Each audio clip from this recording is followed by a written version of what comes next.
Pastoral Counsels. The Nature, Importance, Duties, and Qualifications of the Pastor by James Meikle. Do not contract many worldly acquaintances.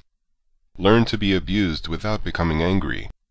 Do not meddle much with the affairs of this life. Argue coolly, and from conscience, not for victory. Do not pretend a show of sanctimony before men. Do not be ashamed of piety in any company. Whatever else you read a double portion in the Scriptures of truth.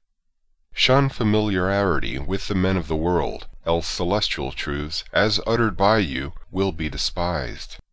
Do not be much concerned about your own reputation, as long as the truth and the gospel do not suffer. Learn daily more of Christ and more of yourself, else your other duties will profit little. Seek not great things for yourself. Seek not great fame, great applause, great comforts, or great income, but seek great things for Christ. Seek for him great glory, many converts, and much fruits of righteousness. Consider the preciousness of souls, the value of salvation, the weight of the sacred charge, the terrors of the Almighty, the solemn day of judgment, and your own utter inability. Then shall you have no vain confidence, but depend on God alone. Please all men so long as you are consistent with the truth, but do not wound the truth to please any. Set your affections on things above, so shall spiritual things be your delight, and not your burden. In company always study to say something for edification. In this way you preach every day, as well as on Sundays. Be much with God in secret, so shall God be with you in public. See that the behavior of every person in your family is a pattern to all observers, and not a matter of reproach to the joy of God's enemies. Let your flock be continually on your mind, and not only pray with them in public and from house to house, but carry them to your closet, and pray for them in private. Do not neglect to visit them at all proper times, but especially embrace those golden opportunities, sickness and affliction. Have sympathetic feelings with the sufferings of all your flock. Let your life be consistent with your message. What you preach on Sunday, practice through the week.